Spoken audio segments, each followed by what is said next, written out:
Ang unang ginawa ng bida pagkatapos mabuhay muli ay baliktarin ang bawat skill ng kanyang trabaho. Dahil ito sa nakuha ng bida na isang perpektong sistema na kayang baliktarin ang epekto ng bawat skill. Sa pagbubukas ng isang spatial gate patungo sa mundo, bumaha ang hindi mabilang na mga halimaw mula sa ibang mundo sa mga syudad ng tao. Sinumang makatagpo ng isang secret realm ay maaaring makakuha ng kapangyarihan, kaya naman umasa ang sangkatauhan sa mga occupational legion. Upang supuin ang mga secret realm, ang bida bilang kapitan ng isang legion ay nakapaglinis na ng hindi mabilang na mga realm. Kahit na pinasok pa ang pinakamapanganib na mga SSS rank secret realm, hindi nagtagal ang tagumpay bago dumating ang pagtataksil. Ang pamilya ng hari, na takot sa lakas ng bida, ay nangangambang ang mga makapangyarihang pseudo-occupation ay madaling makapagpabagsak sa kaayusan ng lipunan. At ang bida, na nalampasan pa ang SSS rank, ang pinakamalaking banta. Si Lu Yi, na lumaban kasama ang bida. Nakuha pa ang tiwala nito para bantayan ang mga kasamahan sa likuran, ay palihim na nilason ang baluti ng bida. Ang malamig na boses ni Lu Yi, at ang mga pangitain ng mga bumagsak na kasamahan ang unti-unting nagpadilim sa malay ng bida. Sa kritikal na sandali, na-activate ang Mirror World System, at ang kaluluwa ng bida ay lumubog ng malalim sa ilalim ng ilog. Ang pagtulog na iyon ay tumagal ng 66 na taon hanggang sa isang araw, isang tinider ang binubuli ng mga tambay sa pampang. Sa huli, itinapon ng bata sa ilog. Bakit ba palagi na lang ako ang pinagdidiskitahan nila? Bago mamatay, ang kanyang galit ang gumising sa bida. Pagkalipas ng isang segundo, pumasok ang kaluluwa ng bida sa katawan na iyon. Biglang nagliwanag ang buong ibabaw ng ilog at nagsitakbo ang mga tambay. Tumakas sila sa takot dahil hindi inaasahang may lumitaw na bagong secret realm. Ang bagong realm na ito ay lagpas na sa kanilang kakayahan. Ang tanging may salamin lang ang nag-atubili. Nagnit-ngit ang kanyang mga ngipin, gustong bumalik para iligtas ang bata. Pero nang makarating siya sa pampang, nabuo na ang realm. Pagkalipas ng isang segundo, kawan-kawang mga halimaw na ang lumitaw. Dahil kakagising lang, binalak ng bida na gumamit ng isang pamatay na tira. Sa halip, isang asul na liwanag ang nagpagaling sa mga halimaw. Dahil dito, inisip ng tambay na nakasalamin na tanga ang bida dahil mukhang ibinalik pa nito ang health points ng mga halimaw. Nakatitig ang bida sa sistema, muntik nang makalimutan na hindi ito ang orihinal niyang katawan. Lahat ng humahawak sa isang realm ay nakatali sa isang sistema. Nakakakuha rin sila ng pangunahing trabaho. Ang trabaho ng bida ay pinalakas ang mga katangian ng isang mandirigma ng husto. Tila bago mamatay, gumamit siya ng skill na tinatawag na mirror reversal, at pagkatapos ay nakulong siya sa mundo ng salamin. Nanatili siya roon hanggang sa marinig niya ang hiyaw ng bata, kaya maaaring hiniram ng bida ang katawan ng bata para mabuhay muli. Ngunit ang katawan ng orihinal na host ay mahina nga at nagising nito ang isang support type na trabaho, ang espesyalidad nito ay pag-alalay. Sa ibang aspeto, hindi ito uubra sa isang combat occupation. Ang tingin ng bida ay nanatiling nakapako sa interface ng sistema. Marahil ang mga skill na ito ay may epekto, baka hindi inaasahang maging kapaki-pakinabang at medyo makasagabal sa mga halimaw. Sinubukan ito ng bida sa isang halimaw, ngunit nag-report ang sistema ng pagkabigo, pagkatapos ay sinubukan niya ang refleksyon sa salamin ng tubig. Hindi na nag-report ng pagkabigo ang sistema, sinasabing ang kasalukuyan niyang rank ay hindi sapat. Tumutugma ito sa teorya ng bida. Ang mirror reversal ay maaari lang ma-activate sa loob ng ibabaw ng isang salamin, kaya muling itinuro ng bida ang anino. Ang anino sa sandatang hawak ng halimaw ang naging dahilan para mag-report ang sistema ng hindi sapat na rank. Noong hindi na makayanan ng goon na may salamin, isang sinag ng liwanag ang sumabog at isang dambuhalang silweta ang unti-unting lumabas. Isang elite supermonster ang lumitaw, dahilan para mawala ng pag-asa ang lalaki dahil ang halimaw na ito ay nangangailangan ng level 10 na trabaho. Mukhang patay na sila sa pagkakataong ito. Lumitaw ang bida at ginamit ang mirror reversal sa shield skill ng lalaki. Klang. Hindi niya mabaligtad ang skill ng ibang tao, agad na naintindihan ng bida ang limitasyong ito. Mabilis niyang inilipat ang target sa sarili niyang vine control skill at binaligtad ito gamit ang mirror world system. Ping.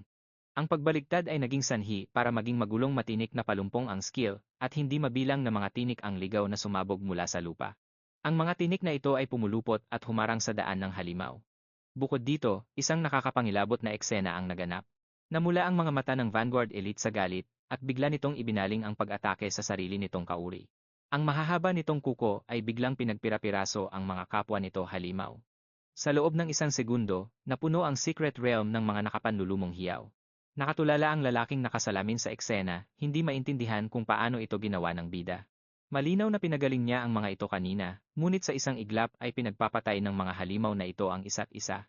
Nakaramdam ng matinding tuwa ang bida sa sandaling iyon dahil kayang-kayang baliktarin ng mirror reversal ang epekto ng isang skill. Ang kanyang Vine Control, na orihinal na inilalabas sa target na kaaway, ay may pagkakataon ding igapos sila. Matapos itong baliktarin at palakasin, nakakuha ito ng siguradong pagkakataon na ilagay sa kaguluhan ang mga kaaway. Sino ang mag-aakala na ang isang tila walang kwentang support skill ay gagawa ng mga himala pagkatapos baliktarin? Isang mapaglarong kislap ang lumitaw sa mga mata ng bida. Support skill o ano? Tapos ano ngayon? May tinatawag na mirror world na nagbabaliktad sa lahat ng bagay. Hindi lang niya kayang ubusin ang secret realm na to, kundi mapapabayad din niya ng dugo ang mga hayop na nagtaksil sa kanya. Pagkatapos, inactivate ng bida ang reversal sa basic attack skill niya at sa isang iglap, na-unlock niya ang reversed blade trick skill. Bawat isang mana point na ginamit niya, nadadagdagan ng 10% ang attack niya. Kinuha niya ang sandata mula sa napatay na monster, tapos sinamantala ang burst experience mula sa elite monster para mag-level up. Isang perfect loop ito dahil bawat level up ay kusa ring nagre-refill ang mana points niya, at ngayon, umaapaw na ang mana niya. Ginamit ulit ng bida ang Chaotic Thorn skill. Sabi ng system, matagumpay na nag-trigger ang Blade Trick effect. Tumaas ng 10% ang attack power niya. Makalipas ang 2 minuto, umabot na ang attack power niya sa 120%. Dahil doon, kayang-kaya na ng bida na itumba ang isang elite monster sa isang hiwa lang. Nangangana lang sa gulat ang nakasalaming lalaki sa tabi niya. Ito ba talaga si Yani, na laging binubuli noon? Kasabay nito, nagkaroon ng malakas na pagsabog sa ilalim ng lupa at isang higanteng kuko ang bumaon palabas sa lupa. Inanunsyo ng system na lumabas na ang final boss. Medyo hindi ito inaasahan ng bida. Ang bagong secret realm na ito ay may hidden level 21 na boss na nakaupo sa trono. Sinubukan ng bida ang lakas ng kalaban. Pag-atake niya, lumabas sa system na immune ang target sa Chaotic Thorns. Biglang tumayo ang nakasalaming lalaki at ginamit ang shield niya para harangan ang bida. Naalala niya tuloy ang dati niyang kasamahan na pinrotektahan siya noon, kahit na buhay pa ang naging kapalit. Pero ang shield ng nakasalaming lalaki ay hindi kinaya ang malakas na atake ng leon na to. Tumalsik siya ng malayo at bumagsak ng malakas sa lupa. Dali-daling lumapit ang bida para i-heal siya. Lumabas na sobrang hina pala ng healing skill ng katawang to, lakas kumain ng energy, pero kakarampot lang ang nadadagdag sa HP. Matapos ang blade trick, napuno ulit ang energy niya hanggang sa dulo.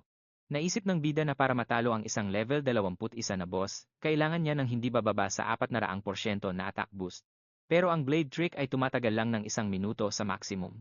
Sa mabilisang kalkulasyon, kailangan niyang gamitin ang Chaotic Thorns ng 40 beses sa loob ng oras na yon.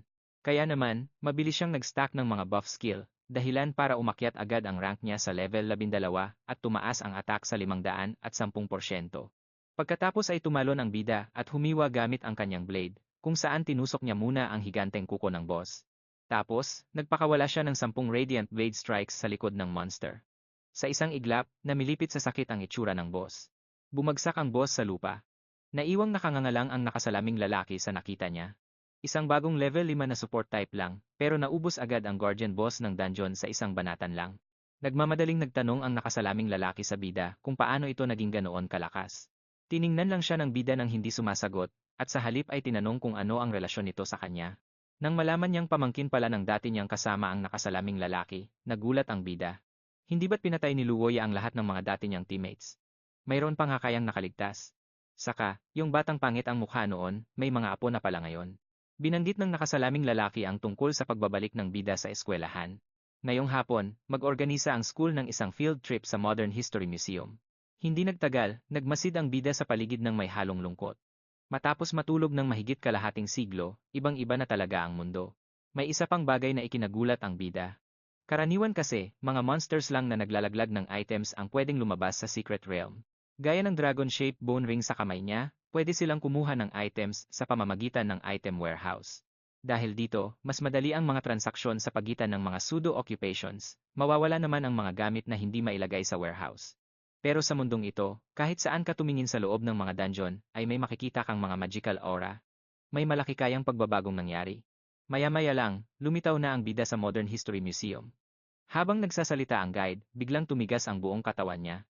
Sa mga sandaling yon, ang iskulturang nasa harap niya ay walang iba kundi si Luo Wei, ang emperador na nagtapos sa sumpa ng dungeon.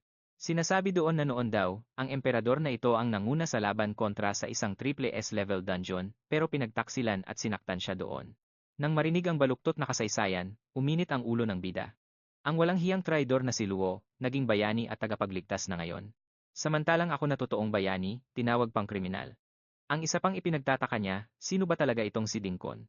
Hindi man lang narinig ang pangalang yan sa mga guild records noon. Biglang may pamilyar na boses na narinig mula sa likod niya. Yani, ikaw talagang wala kang kwenta. Basura. Buhay pa pala kayo. Nang makita ang bida at ang may apat na matang si Kayoshi na buhay pa, ang bully na si Dingsu ay pinalibutan na ang bida kasama ang kanyang mga bata-batayan. Inakbayan niya si Kayoshi. Sinuwerte ka siguro, pero hindi ako, no? Pero dahil sa inyo, muntik na kaming lahat mabulok sa piitan. Ngayon, paano mo babayaran yon? Sinubukang sumagot ni Kayoshi, pero tinitigan siya ng masama ni Dingsu at tinakot. Idilat mo ang mga mata mo at tumingin ka ng mabuti. Ang traidor na si Kayo na tinatapakan ng bayani sa kanyang paanan ay ang lolo sa tuhod mo. Kaya bilang inapo ng isang Kayo, inaasahan mo bang may tutulong sa'yo?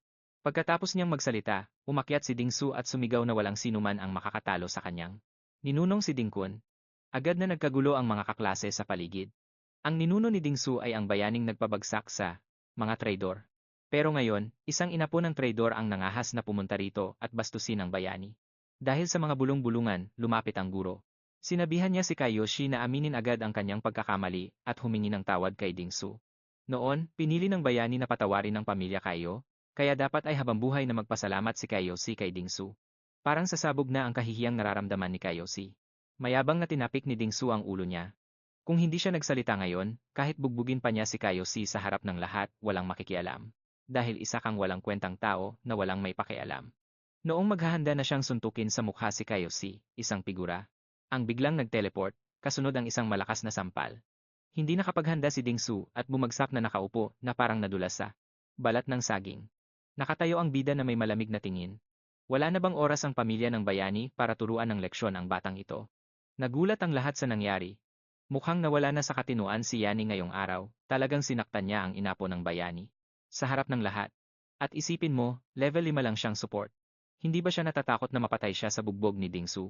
Mabilis na tumayo si Dingsu, galit na galit at hiyang-hiya, habang kinakawayan ang kanyang mga alagad, pero sa mata ng bida, ang mga ito ay parang mga susong napakabagal.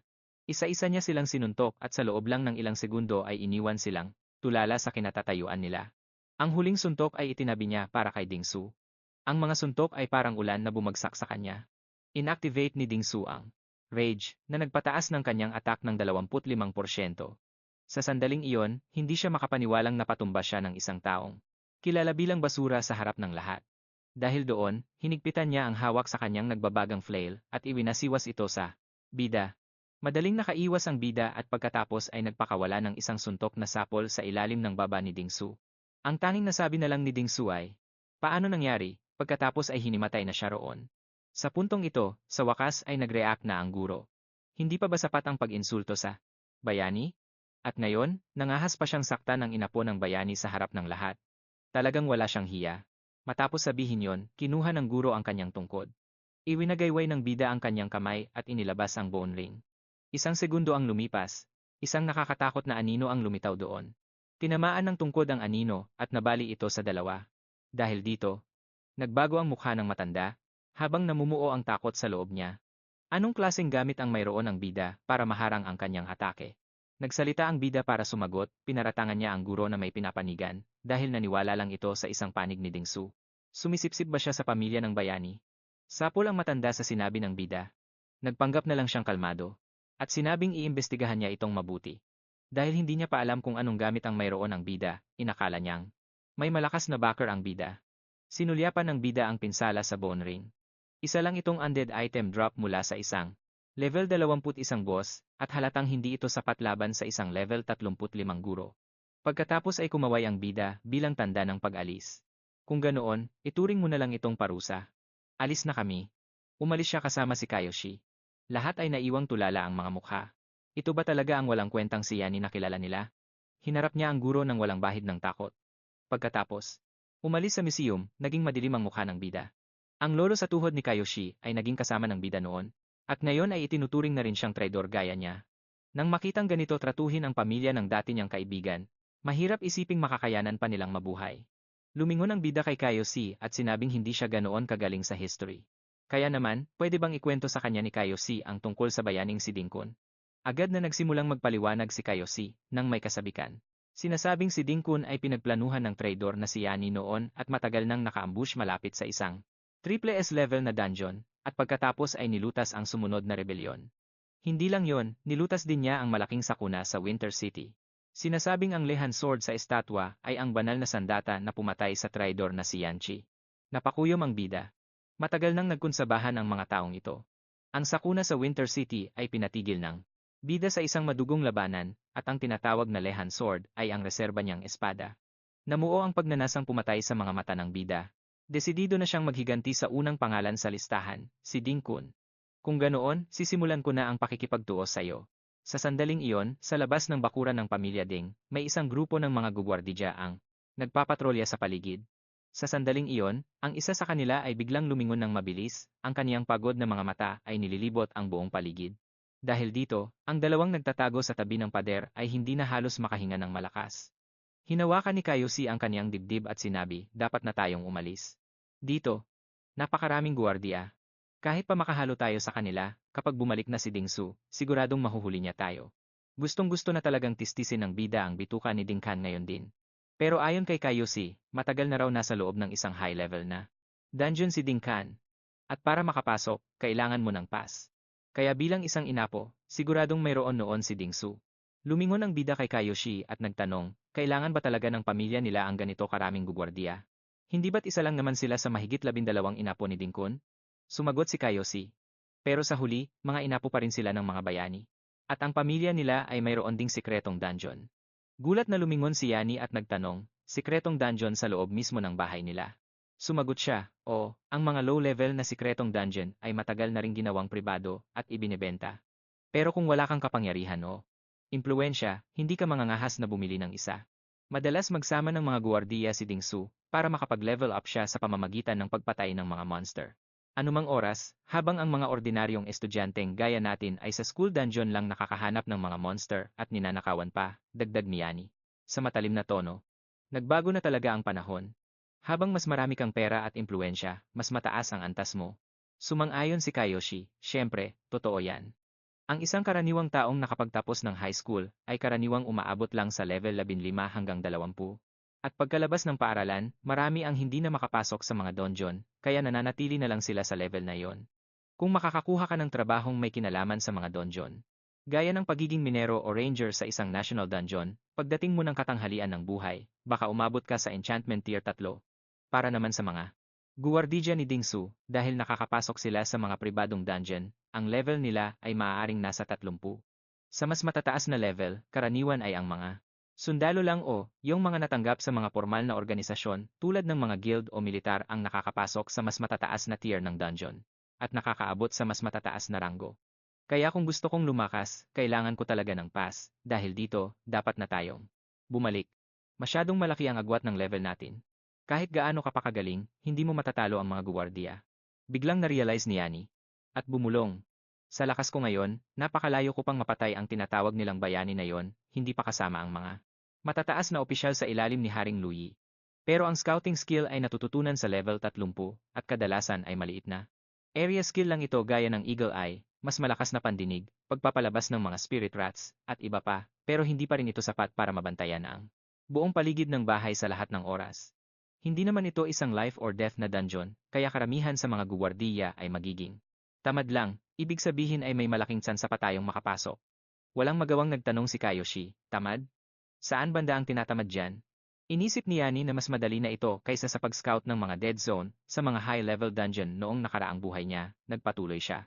Kahit pa makapasok tayo sa isang pribadong dungeon na tulad niyan, kahit patayin ka pa nila kung kailan nila gusto, walang mangyayari.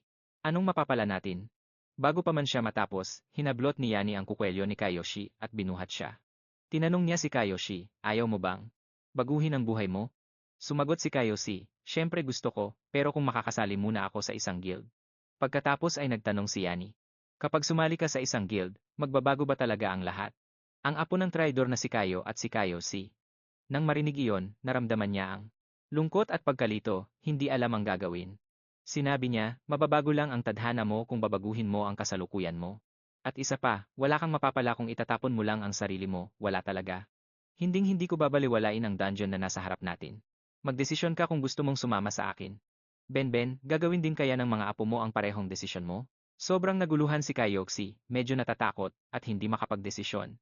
Naisip niya sa sarili na hinding-hindi niya. Hahayaang maglakad ang bata patungo sa tiyak na kamatayan.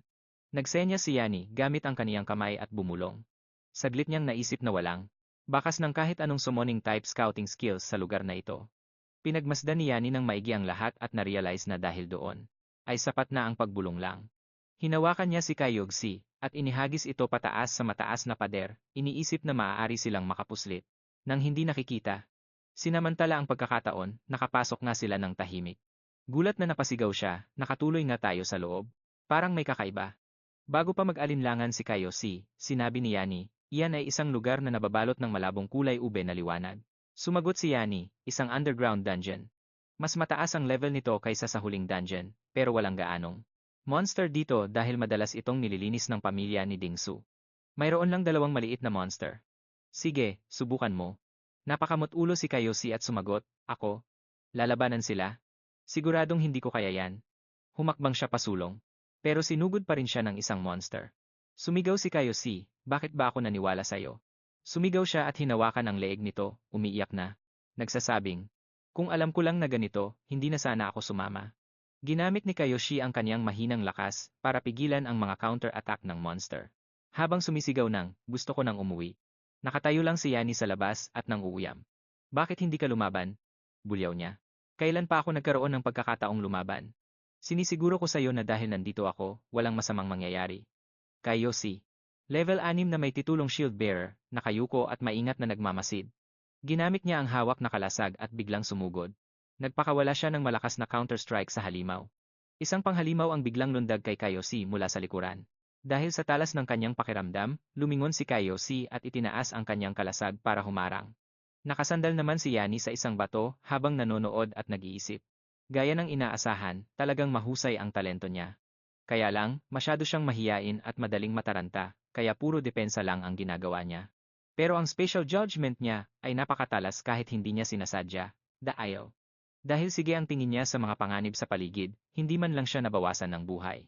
Isang desperadong sigaw ang narinig. Kayogsi, hindi ko na kaya. Maraming tao ang humihinto sa pag-abante dahil lang sa kawalan ng lakas ng loob. Wala silang tapang na hamunin ang sarili nila. Pero ang apo nyo, nagawa na ang mga unang hakbang. Sabi ni Kayogsi, paano ako nag-level up agad? Sabi ni Yani, ang experience points ay hinahati base sa naitulong mo. Kung hindi mo sisirain ang balanse nila, kahit mapatay ko pa sila, hindi ka makakakuha ng malaking parte sa experience. Bigla mong naisip na parang masyadong maliksi ang mga galaw niya. Tanong ni Yani, paano tumaas ang attribute points mo? Sagot ni Kayogsi, maliban sa spirit, normal naman ang pagtaas ng iba. Nagtanong ka, hindi ba mabilis mag-level up ang karaniwang shield bearer? Sumagot siya, kung hindi ako magle-level up, mahihirapan akong makahanap ng team sa school, sabi ni Yani, walang gustong maghintay sa isang mabagal na shield bearer. Maaagaw lang ng iba ang mga halimaw na yan. Palawakin mo pa ang pananaw mo. Pagkatapos ng level 6 na po, kapag mag-advance o magpapalit ka na ng career, kailangan mo nang i-consider ang mga attribute requirements. Halimbawa, ang Fortress Artillery career ay nangangailangan ng 60 stamina at 70 defense. Kaya hindi mo pwedeng ikalat lang ang points mo kahit saan. Sabi ni Kayogsi, ang isang normal na tao sa buong buhay niya ay hanggang level 4 na lang ang kaya. Paano pa nila iisipin ang level 6 na po? Pang S tier na yon. Marahang ipinatong ni Yani ang kanyang kamay sa balikat niya na tila nagbibigay ng lakas. May seryosong tingin. Sinasabi ko sa'yo, simula ngayon, pwede mo nang pangarapin ang S tier. Pagkatapos ay mariing sinabi ni Yani, seryoso, isa pa. Hindi, higitan mo pa ang S tier. Nag-isip siya sandali at sinabing, sa bagay, dahil dyan, oras na para planuhin ko ang pag-advance ng karir ko. Support ang karir ko. Nakadepende ang lahat sa mga hidden skills. Doon lang pwedeng pumanig sa atin ang mirror world na ito. Kung walang mangyayaring masama, lalabas ang isang notification. Nakakuha ka ng isang shadow type monster soul skill. Ang skill na ito ay nagbibigay ng 2,000 bonus experience. Palihim na naisip ni Yani, pwede ring mag-level up ang mirror world ko. Isang magulong eksena ang naganap habang hinihiwa ng espada ang isang halimaw. Napakatalim ng talim, tumalsik ang ulo nito, at nagwisik ang dugo sa paligid. Isang notification ang lumabas, tumaas ang attack power ng blade trick ng 70%. Pero sinubukan pa ring lumaban ng halimaw, pero hindi na umabot dahil sa bilis magdesisyon ni Yani. Sabi niya, hindi ka pa rin talaga patay, seryoso. Isang malakas na hampas ng talim ang dumaan. Nawala ang attack boost. Naisip ni Yani, siguro ay tapos na ang duration ng blade trick. Malakas na skill ito, pero hindi para sa matagalang laban. Hindi rin kakayanin ng stamina ko ang matagal na bakbakan, pero ang mag-level up ng ganito kabilis ay ayos na rin. Nakalagay sa notification na nakatanggap ang karakter ng 2,000 experience points. Napangiti na lang si Yani sa kanyang sarili. Bukod doon, ang pagpatay sa mga halimaw na ito ay nag-iipon din ng experience para sa Mirror World. Mukhang may mangyayaring hindi maganda. Tumingin siya sa paligid. Biglang nadulas si Yani, pero agad niyang binawi ang balanse para hindi makalikha ng ingay. Naisip niya na dumadami na ang mga patrol ng pamilya Ding, natuklasan na kaya nila na may nakapasok. Sabi ni Kayoshi, kakaunti na lang ang mga halimaw ngayon. Kung magpapatuloy tayo, lalong lalaki ang panganib. Naisip din ni Yani na tama siya. Kapag nagfa-farming ng mga halimaw, kailangang bantayan ang mga nagpapatrolyang gugwardiya. Kailangan din i-manage ang blade trick at ang timing nito. Kaya para sa akin, medyo pilit na ito ngayon. Maliban sa skill book na nakuha, ang skill na yon ay nakakagawa ng mana break mula sa wala. Siguro hindi lahat ng reversed skill ay para sa laban. Napaisip si Yani, malapit na mag-level up ang Mirror World, mga 30% na lang, sobrang lakas nung bagong level 1 reversal skill na yon. Kapag nag-level up na to, siguradong mas lalakas pa. Kung mapapatay ko ang dungeon boss, baka diretso level 2 na agad ako. Sa ibang dungeons, baka hindi man lang tumaas ang experience ng skill na to. Dapat pa rin nating tignan ang boss sa gitnang bahagi. Binalot ng dilim ang paligid habang unti-unting lumalabas ang mga spirit beast. Naisip ni Yani, isomon ang mga spirit rats. Isomon ang mga cat-headed hawks. Palevel ng palevel ang mga scouting skills dito, bigla siyang dumikit sa isang malaking bato na parang may napansin siyang kahina-hinala. Pero sa magandang paraan naman. Isang magulong eksena, may mga tanikalang nakalaylay mula sa itaas. Dito nagsimula si Kayoshi. Nakatali ang dungeon boss. Ngayon lang ako nakakita ng ganito. Dinagdag pa ni Kayoshi na ang mga dungeon boss sa school ay binabantayan ng mga teacher at bawal lumapit ang kahit sino. Siguradong high-grade equipment ang mga tanikalang yan. Bigla siyang napatigil habang nakasandal sa malaking bato. Maraming gugwardidya sa paligid at siguradong mapapansin nila kapag inatake ang boss. Mag-focus ka. Sa level natin ngayon, malabong mapatay natin ang boss habang napapalibutan tayo ng ganito. Mabilis na sumugod si Yani sa pag-aakalang dapat unahin ang mga bantay. Biglang may lumabas na notification. Tumaas ang lakas ng attack ng blade trick ng 150%. Status, lumpo. Pagkatapos ay nagsalita siya. Tanungin mo siya tungkol sa pass. Mas mabuti kung sasagot siya ng tapat. Nagpanik ang guard at nakiusap. Huwag na kayong magtanong ng kung ano-ano. Sasabihin ko na ang lahat. Hindi naman sapat ang pasahod ng pamilyang Ding para mamatay ako rito. Tahimik lang na nagmasid si Yani at bumulong, sige, itanong mo muna ang pinaka-importanteng bagay, sumagot naman ang bantay. Ang mga pass para sa dungeon. May isang tumpok niyan sa kwarto ng master. Hindi naman yan bihira. Bumulong siya ng mahina, siguradong fan na fan to ng pagiging hero ng matandang master. Nang mapansin niyang hindi siya pinaniniwalaan, sumigaw ang guard, totoo ang sinasabi ko. Nakita ko na yon ng maraming beses. Galing ang mga pass sa study room ng master. Sa ngayon, wala siya dahil kasama niya ang captain ng mga guards. Pero mga temporary cards lang yon at walang personal na impormasyon. Kapag walang magpapatunay para sa inyo, siguradong gigisahin kayo sa tanong. Madiing sumagot si Yani ng pabulong. Huwag mo nang alalahanin yon. Ngayon, ilabas mo ang lahat ng laman ng backpack mo. Kinaladkad niya ang lalaki palabas ng dungeon, patungo sa main courtyard ng pamilyang Ding. Tinanong ulit ni Yani ang bantay. Itinanong niya kung isa lang ba talaga ang rune skill book ng bantay. Sumagot ang guard, wala na talaga akong iba, promise. Sobrang kuripot ng pamilyang Ding, halos lahat ng gamit na nalalaglag sa dungeon, kailangang ibigay sa kanila. Tira-tira lang ang napupunta sa amin. Lahat ng magagandang gamit ay nasa loob ng bahay. Biglang nagpakita ang system window ng isang nakasisilaw na liwanag. Ang Moonflower Dungeon Boss at ang boses nito ay nasa loob din ng bahay. Doon mismo sa loob ng mansyon. Kapag walang summon order, hindi pwedeng pumasok ang mga ordinaryong bantay na tulad namin. Kasi maliban kay Dingsu, lahat sila doon ay malalakas. Ang mga batang miyembro ay level 30 pataas at may mga dekalidad na gamit. Hindi na nila kailangan ng proteksyon namin. Nagtanong si Yani, so, kung makakapasok tayo sa loob, makakakuha tayo ng pass, di ba? Umalma naman ang guard. Hindi ba't nandoon lang sa loob ang big shot? May lumabas na mental map sa loob ng bahay na nagpapakita ng main courtyard. Dagdag pa ng guard, yung lalaking may bigote ay level 42. Siguradong talo kayo kapag nakaharap nyo siya. Ang master at ang pangatlong master ay parehong lampas na sa level 50 at kasalukuyang nasa labas para magtrabaho. Kapag bumalik sila habang nandoon kayo, mas magiging delikado. Sandaling nag-isip si Yani. Ang pagpasok sa bahay ay nangangahulugang kailangang harapin ang isang big shot na may mas mataas na level. Nawalan na ng malay ang bantay. Tinawag niya si Kayoshi. Mukhang may plano na si Yani, kaya inutusan niya ito, dito ka lang. Akitin mo lang siya palabas. Sa loob ng dungeon, sa labas ng boss chamber, may mga makakapal at mahahabang kadenang nakalaylay mula sa itaas. Pinag-isipan ni Yani na gamitin ang mga dekalidad na kadena para igapos ang boss.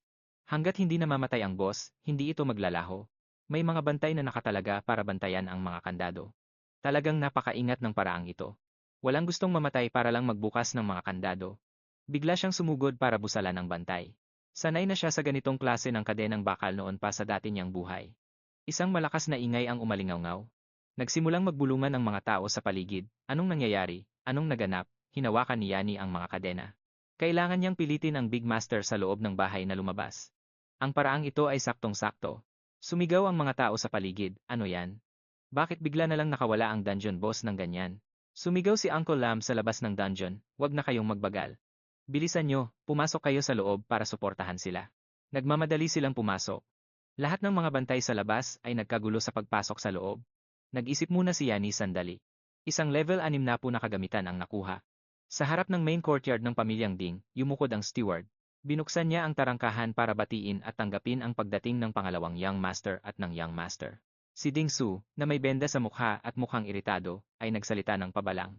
Ano bang napaka-importante at kailangan pa siyang sunduin? Hindi lang ako nakapag-focus dahil sa Yani na yon. Walang emosyong sumagot si Ding Ha, nagkataon lang nadadaan din ako rito. Pagkatapos ay yumukod siya at ngumiti ng mapanipsip. Miss yan siya, tuloy po kayo. May liwanag na lumabas mula sa karwahe. Bumaba siya at si Yunyin ng may pagmamalaki at grasya sa bawat hakbang.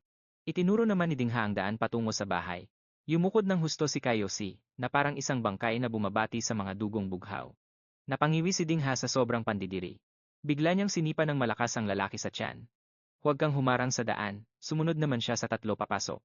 Habang nakahandusay si Kayosi sa lupa, nagmamadaling bumaba si Yani, at nagtanong ng may pagdududa, anong nangyayari? Ipinaliwanag niya na ang dungeon boss ay level 30 at mahirap hulihing buhay, kaya hindi na kailangang gumawa ng gulo dahil hindi na rin nila ito mahuhuli uli. Sa loob ng 30 minuto. Pero ano ba ang nakita niya? Sumulyap si Kayosi sa malayo, ang boses niya ay nanginginig, ang taong yon. Nakayuko siyang nakikinig habang pinapagalitan ng mga nakakataas sa kanya. May bahid ng lungkot ang tono niya. Ang tiyuhin niya pala yon? Noong nagrebelde si Yani, pati ang buong angkan niya ay naubos din noong panahong yon, pero kahit na ganoon, hindi kailangang humarap sa iba ng ganoon kapahiya. Simula noon, patuloy nang tinitiis ng pamilyang Kayo ang mga pang-aalipusta. Mula sa imperyo. Bukod pa rito, sa ilalim ng madilim na pamumuno ng bayaning si Ding Kun, lalong lumala ang pang-aapi. Sa huli, naging tau-tauhan na lang sila ng pamilyang Ding, paminsan-minsang inilalabas para lang ipakita ang lakas, ay alaman to. Pagkabukas palad ng angkan. Kung gustong mabuhay ng pamilyang Kayo, kailangan nilang amuhin ang mga Ding, gumapang, magmakaawa, at maghabol ng hininga. Binalak noon ng mga magulang niya na subukang baguhin ang lahat. Pero ang resulta, nawala sa sarili ang tatay niya at naging bayolente. Ang tiyuhin naman niya ay naging aso na lang talaga ng pamilyang Ding. Napakuyom ng suntok si Kayosi. Tama ba talagang pumasok ako? Rito. Pagkatapos marinig ang pag-amin niya, mabilis na kumilos si Yani, matigas ang boses. Papasok ka sa bahay na yaan. Napaurong si Kayosi. Nasa loob na ngayon ang tatay ni Ding Su. Level 42 siya at kompleto ang gamit. Kung makita ka niya, siguradong patay ka. Nakatayo si Yani ng buong tinding, sarkastiko ang tono. Sa panahong kontrolado ang lahat, kung hindi ka susugal, walang pag-asang magbago ang sitwasyon.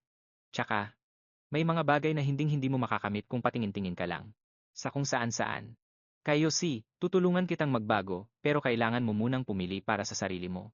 Pipiliin kong lumaban, pero hindi kita pipilitin. Namutla ang mukha ni Kayosi, at nanginginig siyang sumagot, pero ang kalaban ay isang malaking angkan, kapangyarihang kayang yanigin ang mundo. Kaya ba talaga natin silang labanan? Naghanda na sa paglusob si Yani at matatag na sinabing, ang gusto kong makasagupa. Agad siyang humarurot, iniwan si Kayoshi na tulala, habang umaalinganggaw pa rin ang boses ni Yani, ang buong imperyo. Kumaripas siya mula sa kakahuyan patungo sa bahay, nag-iwan ng nakakasilaw na guhit ng liwanag at malakas na ihip ng hangin. Sa sala, kampanteng humihigop ng tsaa si Ding Hao, nagtataka kung paano nakawala ang dungeon boss mula sa pagkakagapos nito. Iniwasan niyan siya ang tanong kanina. May hindi ba siya masabi? Pwede naman siyang bumisita sa ibang araw. Mapunong kumaway si Ding Hao, wag na. Kaya na yan ang panganay kong kapatid. Ang maliit na dungeon ay hindi mas importante kaysa kay binibining yan siya, at saka, noong nalaman nilang darating siya, ang tatay niya, at ang pangatlong tiyuhin. ay pauwi na, kaya marami silang lakas para asikasuhin ito. Bukod doon, nakipag-ugnayan na rin siya sa bayani na gustong-gusto siyang makilala. Tahimik na nagtago si Yani sa likod ng rehas, nag-iisip. Ang bayaning tinutukoy niya ay si Ding Kun. Natatandaan kung kailangan mo ng pass at tagahatid para makapasok sa dungeon ng isang bayani. At base sa trato sa kanya, mukhang hindi biro ang posisyon niya. Yan siya, kapareho ng apelidong Jun gaya ng sa akin, anong pagkakataon nga naman. Sa ngayon, tutok muna. Sa misyon. Tumingala si Yani sa pasilyo na parang may nararamdaman. Dalawang katulong ang pumasok na nagdadaldalan. Noong makaalis sila, palihim siyang lumabas, mapagmatsyag ang mga mata habang tumitingin sa paligid. Tinakpan ni Yani ang kanyang mukha, mga matatalas na. Mata lang ang nakikita, dahan-dahang itinulak ang pinto, at pumasok ng may misteryosong dating. Sa silid na yon, ang mainit na sikat ng araw ay nanunuot sa bawat sulok, nagbibigay liwanag sa napakaraming estante ng libro, at lumilikha ng isang napakatahimik na lugar. Sa labas ng dungeon, sa pangunahing looban ng pamilyang Ding, lumabas si Ding Pang, at ang iba pa, at sa wakas ay napaamo na ang dungeon boss, sadyang. Pinakawalan ito, pero ngayon ay wala ng bakas ng taong may gawa nito. Hindi gagawin ang ganoong kalaking panganib para lang sa isang gamit na mataas ang grado. Itinuro niya at nag-utos ng may kalamigan. Una, palibutan ng bahay. Pumayag siyang pumunta rito bilang panauhin, kaya hinding-hindi siya dapat maabala. Hinalughog ni Yani ang opisina, naghahanap ng mahalagang bagay, wala. Hindi ba dapat ay tumpak-tumpak ang mga ito? Biglang kumislap ang kamay ni Yani ng ilang maliliit na kislap, at tumunog ang system. Ginamit mo ang illusory transmutation skill. Kaya nitong gawing hindi nahahawakan ng mga bagay na kasing laki ng ladrilyo sa loob ng 4 na segundo. Hinila niya ang isang drawer, at isang dilaw na journal ang lumitaw. Kinuha ito ni Yani, bakas ang gulat sa kanyang mga mata. Isang journal pala. Lahat ng ito ay mga dekalidad na skill book. Isang light skill book na nagpapabagal sa bilis ng kalaban ng 20% sa loob ng 20 metro. Para sa mga class na scholar, priest, at supporting mage. Sa pasukan ng pangunahing looban ng pamilyang Ding, marami ng tao ang nakapaligid sa lugar. Nagdilim ang mukha ni Kayosi habang nagtatago sa likod ng puno. Bakit lahat ng bantay ay tumatakbo rito? Natuklasan na ba nila siya rito? Gaya ng inaasahan, masyado pa rin. Itong mapanganib. Parami ng parami ang mga bantay. Kung hindi pa makakalabas si Yani ngayon, wala na silang pagkakataong makatakas. Kung hindi ako tatakbo at mahuli nila ako, magiging dahilan lang yon para lalo kaming pag-initan. Isang babae ang yumakap sa kanyang anak. Sa gitna ng mga wasak na gamit, habang ang mga tao ay nagpapanik at tumatakas, ang mga tauhan ng pamilyang Ding ay pumapatay kahit saan. Napakuyom siya. Ng palad. Dapat na akong dahan-dahang umalis, para man lang maprotektahan ang sarili ko, kung hindi. Naalala ni Kayosi ang mga sinabi ni Yani. Salita lang yan. Matutulungan mo siyang magbago, pero kailangan mo munang pumili para sa sarili mo. Pagkatapos ng sandaling malalim na pag-iisip, mabilis na. Nagdesisyon si Kayosi at biglang sumigaw. Ang sigaw na iyon ang nagbabala sa mga guwardiya at nagbigay alam sa mga kasamahan nila doon. Tumakbo si Kayoshi habang sumisigaw ng malakas kaya hinabol siya ng mga guwardiya. Sabi niya sa sarili niya, iililigaw ko sila. Hinding-hindi mo dapat hayaang mahanap kanila. Sa likod ng maskara, napangisi siya ng bahagya. Mukhang mas pinili niya pa ring lumaban kaysa iligtas ang sarili niya. Ang mga kadena at skill books ay nasa akin. Kung may lakas kayo ng loob, halika, at kunin niyo to. Galit na sumigaw ang isa sa mga guwardiya, habang mabilis silang hinahabol. Ang deceleration light ay nagkakahalaga ng 50 mana, tumatagal ng 60 segundo, at binabawasan ang bilis ng mga kalaban sa loob ng 20 metro ng 20%. Sa maliksing paggalaw, determinadong tumalon pababa si Yani. Ang acceleration light naman ay nagkakahalaga ng 50 mana, at tumatagal ng 60 segundo. Pinapabilis nito ang mga kakampi ng 30% sa loob ng 30 metro. Sumigaw si Dingpang, Team 2 at 3, umatras kayo. Tumulong kayong protektahan ang dungeon boss. Mukhang hindi siya tumatakas, kundi papunta siya mismo sa dungeon. Nang marinig iyon, nagulat si Kayosi, bakit nila pinapabalik ang lahat doon imbes na habulin ako? Sumulyap si Yani, ang daming gugwardiyang lumabas na, siguradong nakagapos na ang dungeon boss sa loob. Kung nagawa nilang gapusin ang dungeon boss, siguradong dumaan ito sa matinding laban. Ibig sabihin, mababa na ang buhay nito. Kapag napatay ito ngayon, pwedeng mag-level up ang mirror world. Kabaligtaran ng kaguluhan sa labas, ang parlor ay kakaiba ang katahimikan. Bahagyang itinaas ni Yan Xiao ang kanyang tasa ng tsaa. May matinding gulo sa labas, kaya hindi na kailangang manatili pa rito ang kausap niya para libangin siya. Ngumisi ng mapang-asar si Ding Hao. Maliit na magnanakaw lang yan. Kaya na yan ng kuya ko, kaya ayos lang. Nakipagsiksikan si Ding Pang at sumigaw, wag niyo siyang harangan. Ang babagal niyo. Dumiretso na kayo sa dungeon boss. Sumunod sa kanya ang ruffian at ang sharpshooter para habulin ang intruder na iyon.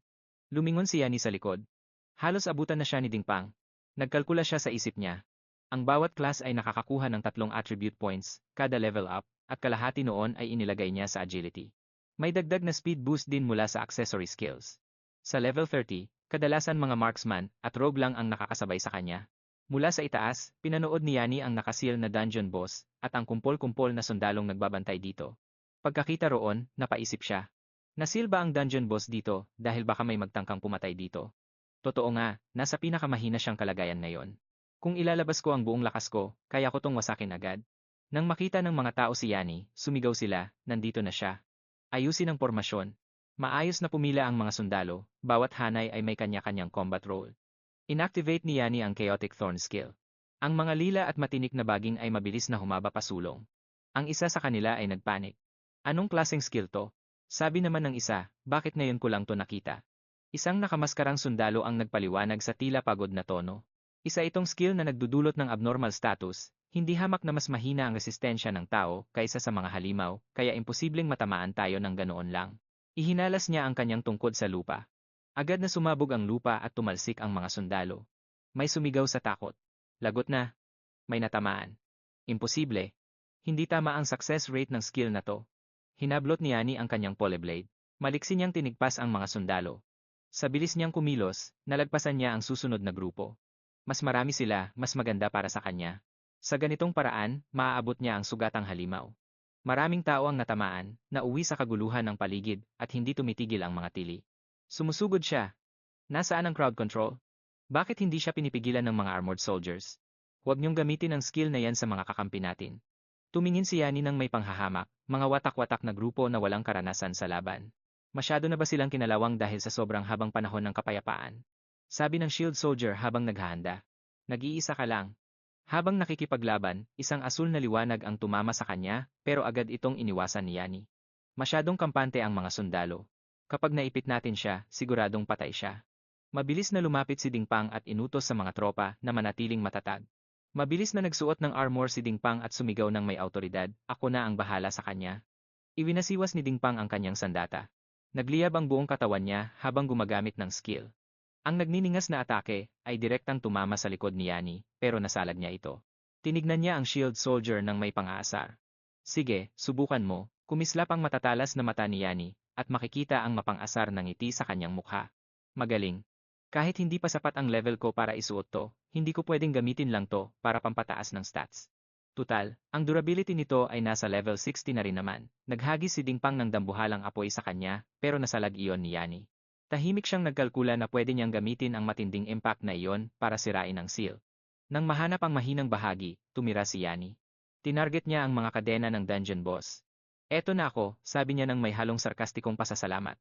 Salamat sa tulong ha. Ngumitngit si Dingpang habang naninigas ang mga ugat, nangangahas ka. Paulit-ulit na itinarak ni Yani ang kanyang talim dito. Nakuha niya ang lahat ng experience points.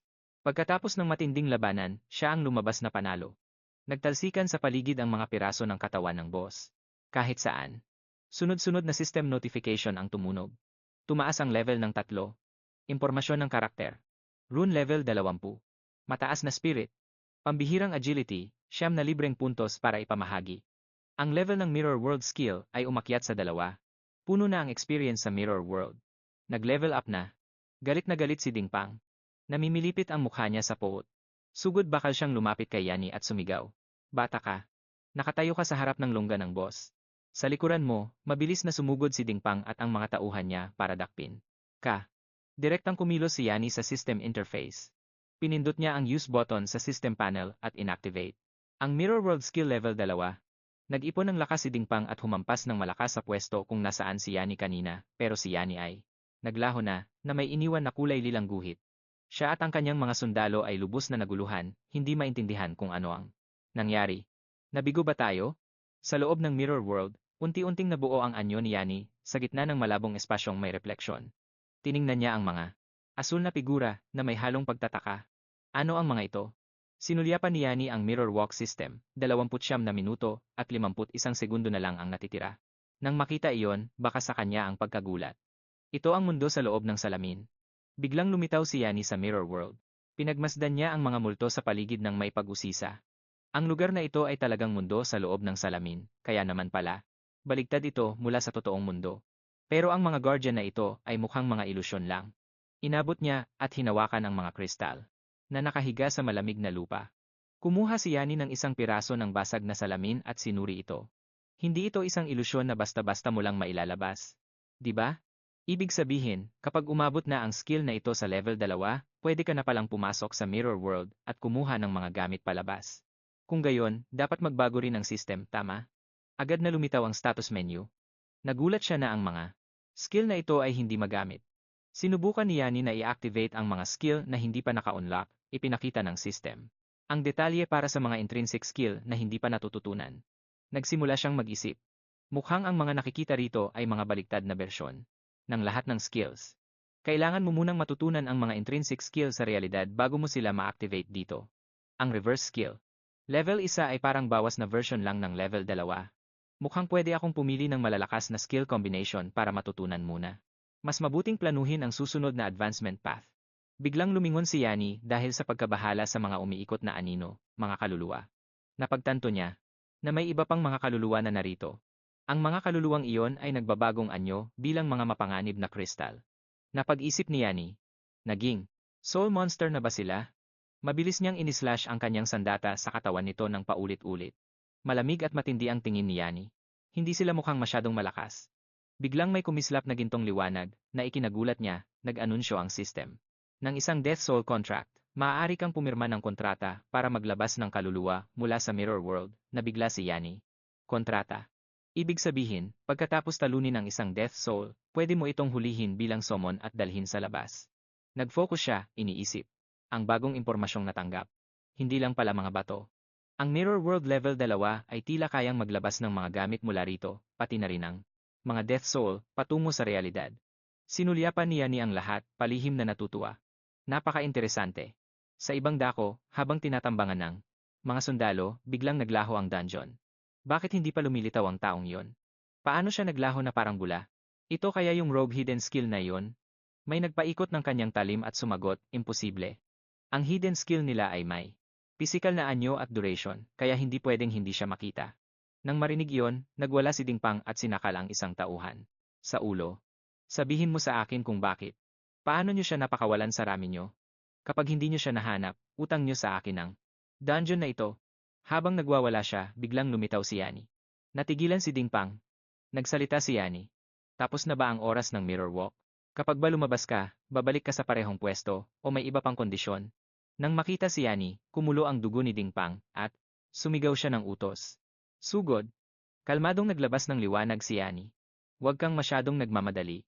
Matapos niyo akong palibutan ng matagal, deserve ko namang gumanti ng kaunti, di ba? Tikman niyo ang hukbo ko ng mga Death Soldiers, sabi niya. Ang mga sundalo ni Dingpang ay agad na pinalibutan ng mga kaluluwa. May sumigaw. Ano ito, mga demonyo? Mabilis niya silang pinakalma. Huwag kayong magpanik. Mga Death Soul type monster lang ang mga yan. Marami na akong nakitang ganyan dati. Ang mga tauhan ni Dingpang ay hindi na makalaban sa tindi ng atake ng mga Death Soul.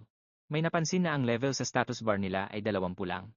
Lalo siyang nagalit at sumigaw, sabi ng huwag kayong magpanik. Gumanti kayo at hulihin sila. Lahat kayo ay makakatanggap ng umento sa sahod. Pinanood niya sila mula sa malayo, natutuwa kung paano ginawang matatapang ng pera ang mga ito. Biglang naglaho si Yani, dahilan para sila ay malito. Saan nagpunta ang lalaking yon? Sa mga oras na ito, malayo na siya sa lugar na iyon habang nag-iisip. Masyado pang mababa ang level ng mga Death Soul na ito. Kung makakakuha ako ng mga higher tier na Death Soul, ang hamak na grupong yan ay siguradong hindi magiging kapantay ko. Pero ang mga Death Soul na nasa loob ng top 20 pinakamalakas ay may nakapirma ng mga kontrata. At ang Mirror World ay may search boundary. Kapag nasa loob ka na, maaari ka lang kumilos sa loob ng 200 metrong radius. Kakailanganin niya ng oras para galugarin ang ibang parte ng Mirror World para makita kung may mahahanap na mas mataas na uri ng mga Death Soul. Biglang nakita ni Yani sa ibaba ang gulo na kinasasangkutan ni Kyuji. Sa sandaling iyon, binuhat siya at tinatanong ng pabalang, akala mo ba? Akala mo ba makakatakas ka? Tingin mo ba palalagpasin kita? Malaki-laki ring pabuya ang makukuha ko kapag nahuli kita. At sa isang iglap, bumulusok siya pababa. Sinunggaban si Kyoshi, at mabilis na tumakas. Nanlaki ang mga mata ni Kayoshi sa sobrang taranta dahil sa bilis ng nangyari. Kinaladkad ni Yani si Kayoshi. Para makatakas. Tara na, kailangan na nating bumalik at tignan ang ating bulwagan. May mga grupo ng mga mandirigmang nakabaluti na kasalukuyang nasa gitna ng matinding pakikipaglaban sa mga nakakatakot na soul beast sa gitna ng makapal na usok, at pagkatapos ay gumamit ng isang mapagpasiyang atake na nagpatalsik sa halimaw. Naglabas ito ng nakakapangilabot na kulay luntiang asul na liwanag. Lumabas sa sistem na talo na ang kalaban. Sa sandaling iyon, may isang boses na umalingaw-ngaw. Hindi naman ganoon kalakas ang mga bagay na ito, pero bakit namamatay sila tapos nabubuhay uli? Ang lalaking may makapal na balbas ay humahalakhak habang humihingal. Ngumisi ng nakakaasar si Dingji habang itinataas ang gilid ng kanyang mata. Puro mga summon lang ang mga ito. Kahit pamabuhay silang muli, siguradong gumagamit iyan ng mana points. Kaya patayin niyo lang sila ng paulit-ulit. Kasabay nito, ang malalim na boses ni Dingdan ay narinig. Nakabalik na si Binibining yan siya. Sa loob ng tahanan ng mga Ding, yumuko si Dinghao sa nakatatanda at taos-pusong nagsabi, "Patawad po, ama. Hindi ko siya napigilan. Sa totoo lang, masyadong mapangahas ang nanghimasok. Hindi lang siya basta tumakbong, pasigaw, kundi binasag pa niya ang bintana." Kumunot ang noo ni Dingdan at nagtanong, talagang nakapasok sa loob ng bahay ang nanghimasok. Hindi mo na nga siya nahuli, hindi mo pa alam kung ano ang itsura niya. Ganito ka ba talaga magtrabaho? Yumuko siya. Nang husto bilang paghingi ng paumanhin. Nabigo po ako sa aking tungkulin. Ngunit pumayag na si Binibining yan siya na pumasok sa heroic dungeon, kaya kahit paano ay hindi nagdulot ng malaking gulo ang kapabayaan mo. Nang marinig ang ulat ni Dingji, ang nakatatanda ay may pagmamaliit na nagsabi, kung sino man ang kumuha sa kanya, dapat siyang ipadala ng diretsyo sa impyerno. Bilisan niyo at tignan kung may iba pang nanakaw. Kasabay nito, sa ibang lugar, hawak ni Yani ang pass na nagbibigay ng pahintulot para makapasok sa mga misteryosong dungeon at iba pang teritoryo. Tinitigan niya ang pass at nag-isip na kahit hawak na niya ang permit, kailangan pa rin niya ng makakasama para ihatid siya sa loob ng heroic dungeon. Pero, hindi naman iyon apurado. Sa pagkakataong ito sa bahay ng mga Ding, nakaabot na ako sa level na 20. Kahit na halos sira na ang Chimera Bone Ring, nakuha pa rin niyang kumuha ng mahigit sa 100 skill books na nakatago sa bahay nito. Naglabas si Yani ng isang magic skill book at naramdaman na ang orasyon ay isang support skill. Natutunan ang Battle Chant Incantation, gagamit ito ng 40 mana points, tatagal ng 60 segundo, critical rate na 65, critical damage na 15, at bawas na 20 sa depensa. Nag-isip siya na sa kabaliktaran, pwede niyang gamitin ang mga skill na ito para dagdagan ang sarili niyang attributes. Reverse Shield Chant Incantation, gagamit ng 40, tatagal ng 60 segundo, critical rate, mababawasan ang matatanggap na critical damage ng 23 at dagdag na 30 sa depensa. Pagdating ng oras, gamit ang sarili niyang attributes, kaya na niyang durugin ang mga kalaban na kapareho niya ng rank. Boost Combat Power, Passive Skill, habang buhay ang tagal, dagdag na 3 sa Strength. Ang book system ay patuloy na nag-u-update ng mahahalagang impormasyon para sa mga skill. Rotten Knight Armor, sinuri ito ni Yani nang mabuti. At saka, kanina ay may nalaglag na equipment mula sa boss na pwede niyang gamitin sa susunod. At ang mahalaga, ang Mirror World ay umakyat na sa level na 2, ang mga Summon Death Soul na nahuli ko ay kitang-kita ang paglakas ng puwersa sa pakikipaglaban, pero hindi pa rin ito sapat. Base sa estilo ng gamit sa estatwa, ang bayani ay malamang na nasa S-rank man lang. Nasangay ng Berserker class. Kailangan ko man lang ng isang same rank Death Soul contract at itaas ang level nito ng lampas sa 50 bago ako magkaroon ng pagkakataong talunin siya. Nang makita siyang nakatulala ng ganoon, nagsalita si Kayoshi. Yani, hindi naman nila tayo mahahabol, di ba? Sumulyap siya sa gilid at ngumiti ng palihim. Relax ka lang, nailigaw ko na sila at hindi naman nakita ang mga mukha natin. Ayos lang ito. Ganoon ang paniniguradong ibinigay ni Yani, pero hindi pa rin mapakali si Kayoshi. Pinagmasdan ni Yani ang kanyang ekspresyon, nag-aalala pa rin. Malas naman para sa edad niya. Nagtanong si Kayoshi, mayroon bang dungeon kamakailan kung saan may namatay na malakas na expert? Isang dungeon na may namatay na powerhouse? Sagot ni Yani, oo, gusto kong makahanap ng mas mataas na level ng dungeon para mag-level up. Tungkol naman sa mga malalakas na expert, makikita mo rin pagdating ng panahon. Nag-isip sandali si Kayoshi, tapos maingat na nagsabi, oo nga pala, pagdating sa mga dungeon na may namatay na malalakas na expert, meron talagang isa. Nag-alinlangan ang kanyang naniningkit na mga mata, at nauutal na sinabing, pero dungeon iyon ng school. Wala tayong pagkakataon na makalusot doon.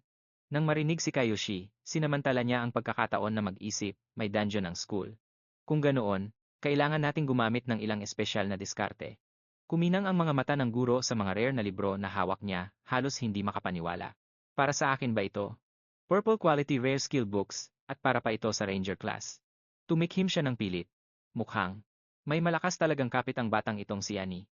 Pagkatapos ay dahan-dahan niyang sinabi, hindi pwedeng buksan ang school dungeon para sa kahit sino lang. Walang backdoor doon. Pero itong dungeon na ito ay kamakailan lang binubuksan para sa mga estudyanteng magsisipagtapos na. Sa pangkalahatan, ang mga underclassmen ay hindi kwalipikadong sumali. Gayunpaman, kung ikaw ay isang pambihirang magaling na estudyante, pwede kang sumama sa tour gamit ang rekomendasyon ng isang guro. Gagawin ko ang lahat para matulungan kang makakuha ng pwesto. Kasabay nito, sa loob ng school dungeon, maaaring ito na ang pagkakataon ng panghabambuhay na makapasok sa dungeon na ito. Kailangan kong pumatay ng maraming monsters.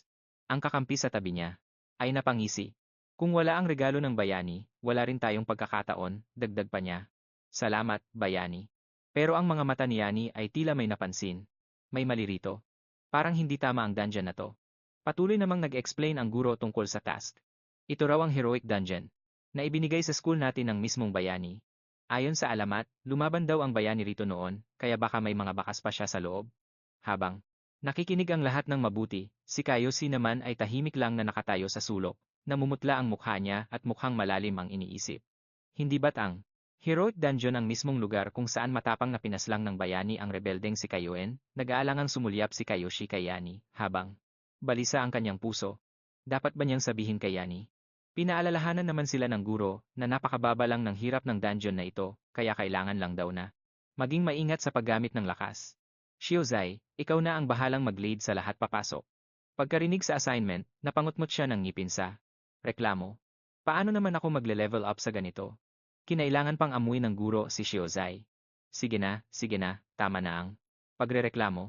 Bukas na ang dungeon. Bilisan nyo at pumasok na kayo. Napangisi siya ng may panghahamak. Pati pala 5th year students, pupunta rito.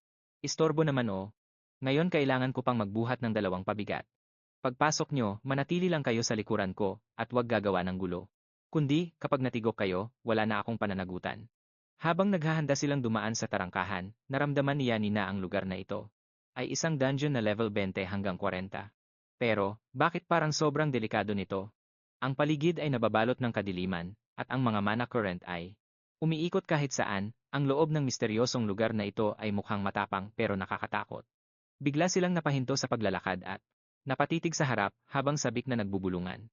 Teka, nandito rin ba si Nayansha at Yanyin? Hindi ba't galing sila sa lower class? Napangisi si Shiozai habang nakatingin kay Yani. Kita mo, pati yung dalawa mula sa lower class, nakapasok din, di ba?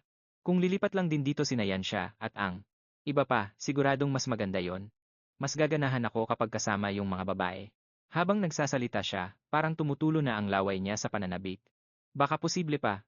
Pero may nagpaalala sa kanya, Shiozai, tumigil ka sa pangangarap. Baka lampas 30 level na ang mga yan, sila nga ang hiningan natin ng tulong para i-guide tayo. Isa pa, wag mo na ring pangaraping abutin ang ganoong kataas. Nang marinig iyon, nawalan siya ng gana. Sige na. Nagbibiro lang naman ako. Kahit na yun ang sinasabi niya. Iba naman ang ipinapahiwatig ng mga mata ni Shio habang pasimple siyang sumusulyap sa kanila, lalo siyang natigilan nang makitang papalapit na sa kanila ang 2 babae. Nahihiya siyang tumikhim. Yan siya, bigla niyang nasambit, pero hindi man lang sila nag-abalang lumingon kay Shio. Nanlalaki naman ang mga mata ni Yani habang pinapanood ang distansya sa pagitan nila na lalo pang lumiliit. Sino ba ang taong ito? Isang panauhin mula sa pamilya. Kilala ba niya ang dating may-ari ng katawang ito, o baka nandito siya para sa pamilya Ding? Sa sandaling iyon, narinig niya ang malambing na boses ni Yanyin. Nakita kita kahapon sa Memorial Museum, hindi masama ang mga galaw mo, at talagang kakaiba ang boses mo. Nagulat si Yani na nilapitan siya nito ng ganon lang para makipag-usap. Nanlilisik ang matatalas na mata ni Yanyin na tila ba may sariling kaluluwa, maging ang boses niya ay kasing linaw ng nababasag na salamin. Bigla siyang kinabahan nang maalala niya ang pagbasag niya ng bintana at pagtalon palabas. Si Yani ay napilitang tingnan siya sa ibang paraan. Nakilala siya ng taong ito base lang sa 2 sigaw niya kahapon. Maya-maya pa, maliksing nagpalit ng damit si Yanyin at mapangakit na bumulong, tapos na ang pagbati. Ngayong araw, hanggang dito na muna tayo. Maging si Yansha na nasa tabi niya ay nagpalit din ng costume at nagsabing, mauna na tayong mag-explore. Napansin niya ang kakaibang kilos ng dalawa, kaya inisip niyang baka nabuko na siya. Hindi nila siya ibinuko sa harap ng lahat, sa halip ay kinausap siya sa ganitong paraan. Binabalaan ba nila ako? Siguradong makikilala ni Ding Su ang mga boses namin. Pero hanggat hindi muna kami hinahanap ni Ding, ayos lang yan.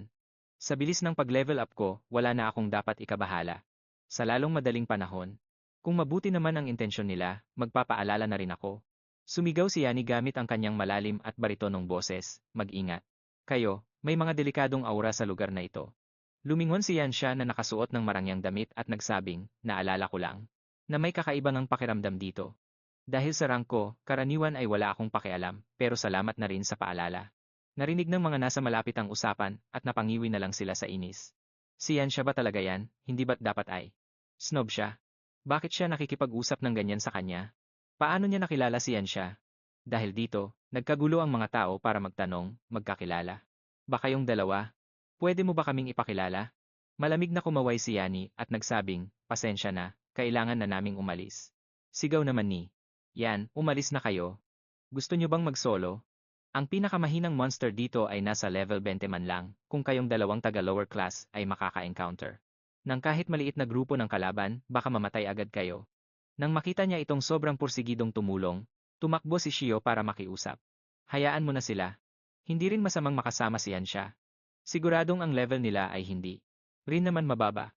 Nagulat sila sa sinabi niya, kaya nagsalita ang isa. Pero sabi ni Teacher Lee, kailangan nating mag-ingat. Paano naman yung level nila? Sabi niya sa isang mababa at galit na boses. Huwag mong kalimutan ang tunay na dahilan kung bakit tayo nandito.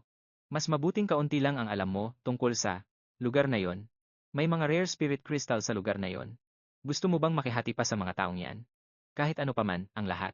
May emergency signal gun siya, kaya tantanan mo na ang pag-aalala. Pero sa masama niyang balak, hindi iyon ganoon kadalisay. Ano namang pumasok sa isip niya para isiping may alam ang isang hamak na bata tungkol kay Yansha? Kung hindi mo alam ang hangganan mo, deserve mong mamatay. Ang mga gumuhong pader ay balot ng malalim na kulay pula, ang mismong pasukan patungo sa Secret Realm. Sa harap ng gate operator, nagtanong ang guro, ikaw ba si Ding? Anong ginagawa mo rito? Lumapit siya sa lalaki at pilit itong tinanong. May grupo na pumasok lang, di ba? Sagot ng guro, oo, anong kailangan mo? Nang marinig ang sagot mula mismo sa bibig nito, naningkit ang namumulang mga mata ni Ding Su, na tila handang lumamon ng kahit ano. Dalawang pamilyar na pangalan ang pumasok sa isip niya, sina Yani at Kayoshi, habang naaalala ang sinabi ni Ding Hao noon. Huwag mong isisi sa kanila ang pambubugbog sa museo. Wala akong oras para asikasuhin ang mga maliliit na bagay na yan para sa'yo ngayon. Galit na sumigaw si Ding Su, bigla na lang kayong pumasok. Sila nga talaga yon, narinig ko ang mga boses nila. Nang makitang hindi na matino ang kilos ni Ding Su, seryoso itong nagbabala. Ding Su, nakatakas sa atin ang intruder kahit marami tayong guwardya. Sinong estudyante ang makakagawa nun? Sa madaling salita, kailangan mo munang patunayan ang lakas ng dalawang yon sa pamamagitan ng pagpapakitang tinalo nila ang mga guwardya. Kung hindi, mahihirapan akong tulungan ka. Sige na, may seryoso kaming pinag-uusapan, wag mo na kaming gambalain. Paulit-ulit na tumatakbo ang mga salitang yon sa isip niya. Hanggang sa galit niyang kwinelyuhan ang guro. Pumasok na sina Yani at Kayoshi, gusto kong pumasok sa Secret Realm na to. Pagpasok sa Heroic Realm, walang tigil na iwinasiwas ni Yani ang kanyang talim, na pinapatay ang bawat alon ng mga mana fiend. Sa isang critical strike, diretsong pinatulog ni Yani ang isang spirit beast. Sunod nito, nagpakawala si Yani ng malakas na magic force sa higanteng mana beast na nasa harap niya. Mabilis itong gumanti, pero agad niyang inactivate ang kanyang reflexive dodge state. Nag-utos si Yani ng mabilisan, at agad naman itong naintindihan ni Kayoshi at itinaas ang kanyang kalasag para palibutan sila. Agad na lumitaw ang mga protective shield sa paligid niya. Ipinakita sa system panel ang mga nakapalibot na shield. Sumigaw din ng malakas si Kayoshi para palakasin ang loob ni Yani. Ang morale boost system ay tinaasan ng attack at speed ng 5. Sa madaling panahon, narating niya ang balikat ng Eye-Beast. Hawak ang kanyang talim, itinaas ito ni Yani habang naghahandang magpakawala ng nakamamatay na tira. Agad niyang iwinasiwas ang kanyang espada, at hinati sa dalawa ang dambuhalang halimaw. Pagkatapos ay inannounce ng system na may 7 na segundo na lang ang natitira sa runic blade. Nag-level up ka na, narating ni Yani ang level 21 bilang isang incantation master. Masayang nagbunyi si Kayoshi na nasa tabi niya. Nag-level up pa ako. Si Kayoshi ay isang human race level 11 na shield bearer. Habang nangyayari to, pinag-iisipan ni Yani ang skill book na nakuha niya kanina mula sa pamilya Ding.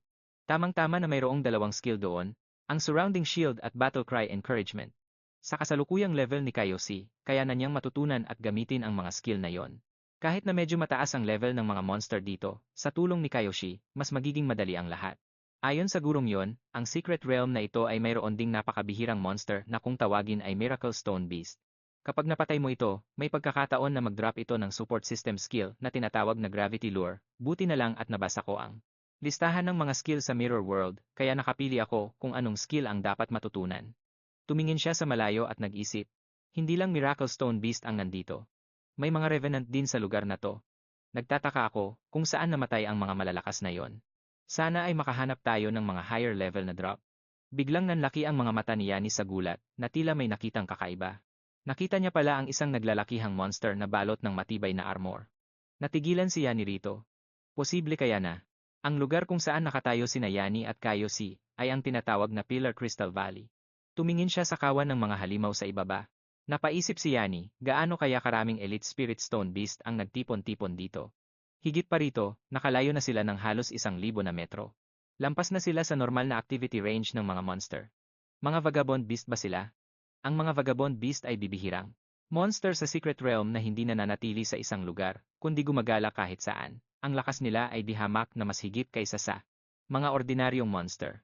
Noong hindi pa ganoon kalakas ang mga tao, ang makatagpo ng mga Vagabond Beast ay mag-iwan lang sa kanila na bugbog, sarado at sugatan.